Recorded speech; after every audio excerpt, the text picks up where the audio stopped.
Yon mga karago, nandito tayo sa may Infanta, Quezon Province, at dito tayo sa lugar ng Green Sierra. Tingnan nyo, ipapakita ko sa inyo yung pangalan.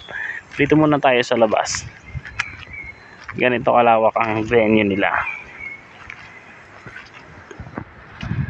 Ayan na, Green Sierra. Kung gusto nyo ma-experience ang lamig dito, ayan, banggitin nyo lang pangalan ko, sigurado yan.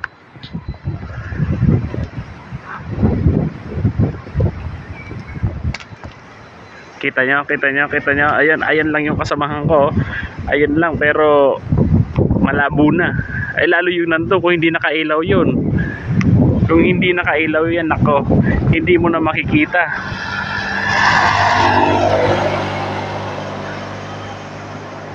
Kita niyo yung fog, oh. Kita niyo yung fog. Para ka nasa Baguio pag nandito ka. Dito pa lang tayo sa labas, pero papasok tayo dun sa loob para makita niyo yung ganda nung area nila. So, let's go. Tingnan natin. Dito lang muna tayo sa labas, ah. Pasok tayo. At kung mahilig kayo sa pako, eto, isang tangkay lang ay solve kayo.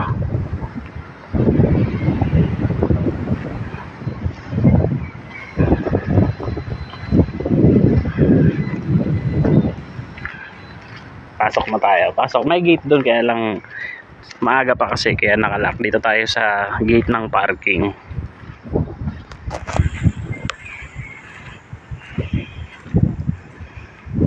Ayan. Green Sierra. Number.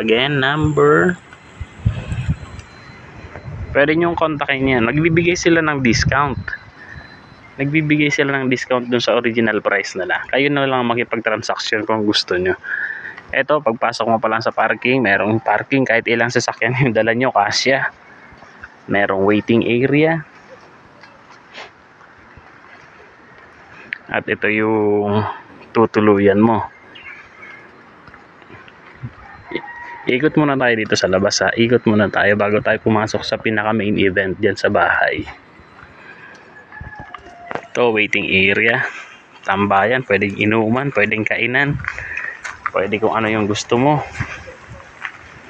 At meron din silang ganyan na pool, kaya lang hindi na namin ginamit. At ang lamig sa labas, ang lamig, di ka makakaligo. Kung walang heater, nako, di ka makakaligo.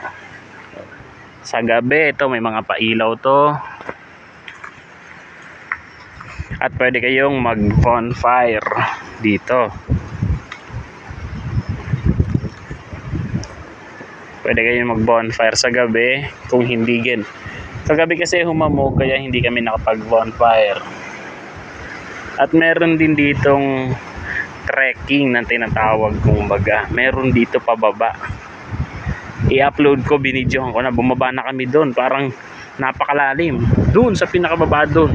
May hagdan dyan diretso doon, pero di namin tinapos kasi dalawa lang kami magkasama nung kasama ko. Ngayon, ayun, bababa rin dalawa. Maraming steps. So, exercise din, goods. At may swing doon sa baba doon. May swing doon sa may area na yon. Medyo basa dahil sa hamog. So, hindi ka makapag-swing. O, pasok tayo dito sa ating venue mismo. Sa pinakatutuluyan mo. Kung pupunta ka dito.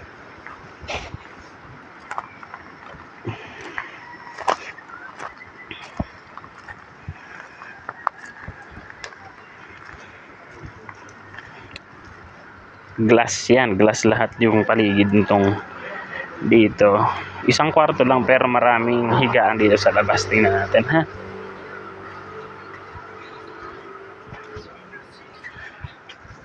Kasi sabi namin, kapag nalagpasan namin, bye-bye na kami natin.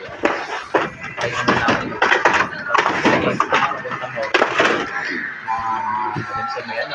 Kaway-kaway kayo sa aking vlog.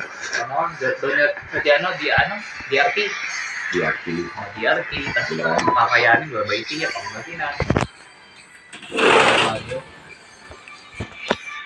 Dito, kusina. Hindi dito, mahaba pa eh. Hanggang ano. Hanggang dito. Bumaba ka din. Oo, dun sa... Higaan sa labas. Pull out, 3 beddings. At double deck. Na dalawahan. Meron na nagbibigay. Tatakap mo. Baka may nagbibigay sa akin.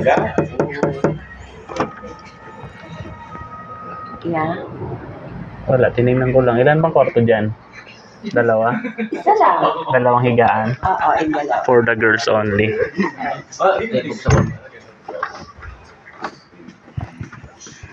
Bumaba to kanini. Bibili niya to eh. Ha? Bibili niya. Bibili mo? Hindi, bibili akong property dyan sa katabi, nakausap ko na eh. Pwede. Gagayahin niya yung design. Kumukuha lang ng idea. Bakit eh? Yan sa, ano. Para ipanta rin sa kanya. So, ayun mga ka-Oragon. Andun yung loob. Di ko na masyadong inelaborate. 1 kwarto. At malaking, siguro parang dalawang master bed, gano'n. King size na higaan. At yung CR sa loob. Good siya pa for pang family. Kung ilan lang kayo, halimbawa mga 10, pwede. At eto, dito siya, fully glass din.